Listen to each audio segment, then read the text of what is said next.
This is Plant-Based Briefing, 6 Easy Steps to Cut Out Cheese by switchforgood.org. And I'm Marian Erickson, and this is the curated content plant-based podcast, where I get permission and narrate a variety of articles on plant-based and vegan living in about 10 minutes or less every weekday.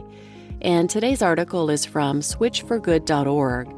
They're a nonprofit dedicated to rattling the accepted norms around dairy and health, and working to abolish the system of dietary racism that exists around dairy, and promoting solutions for climate change. They also have a great podcast I recommend you checking out. It's hosted by Olympic medalist Dotsie Bausch and Baywatch actress and health coach Alexandra Paul. You can find it all at switchforgood.org. And now let's get to today's plant-based briefing.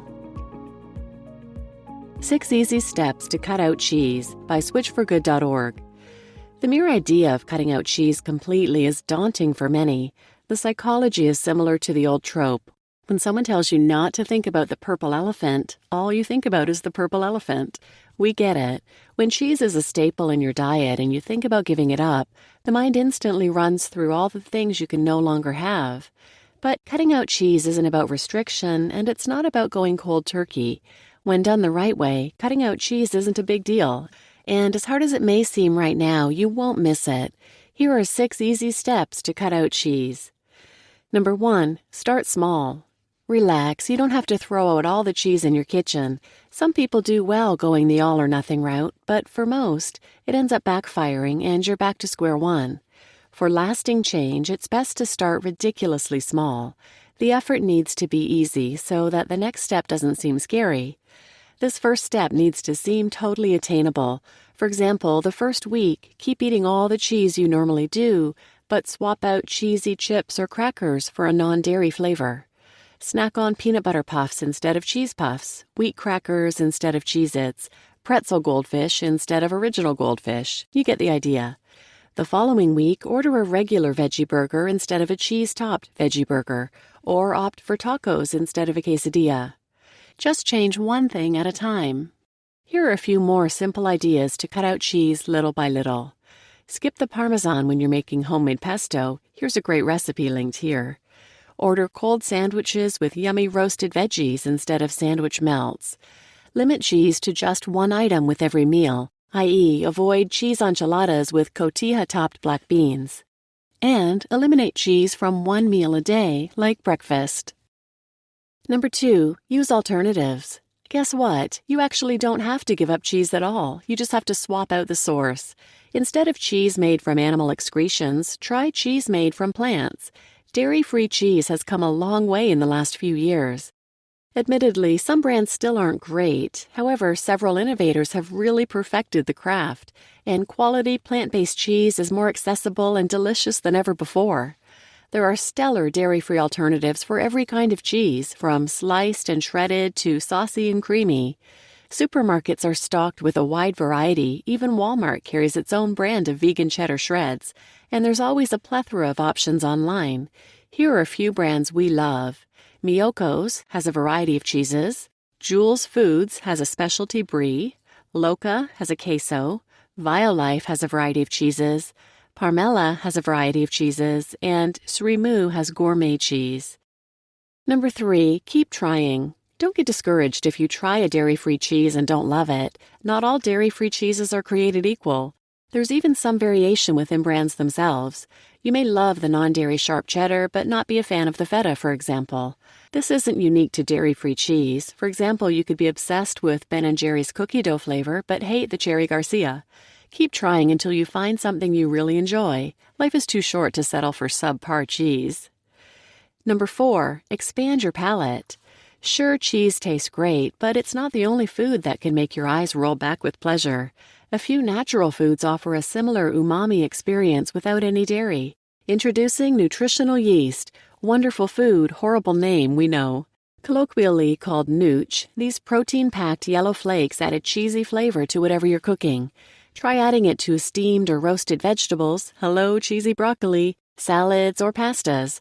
For more on nutritional yeast, check out our guide linked here. Tahini is another excellent swap to get your umami on.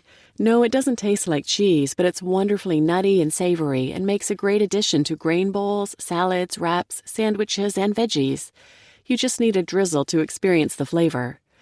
Odd as it may sound, hummus is also a solid stand-in for cheese in many applications.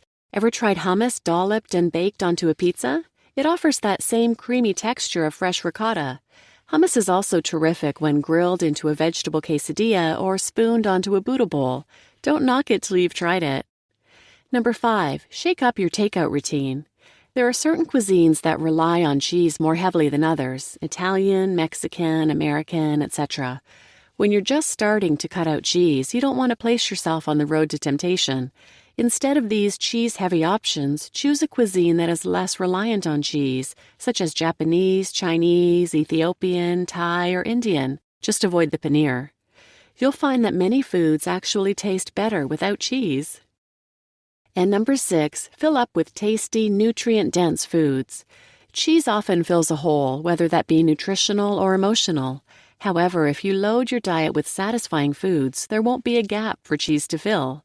Instead of adding cheese to bulk up a salad, opt for avocado, hummus, or roasted vegetables, or all 3. Instead of devouring a grilled cheese in 3 bites because you were starving, plan a bit ahead and make sure you're satiated throughout the day.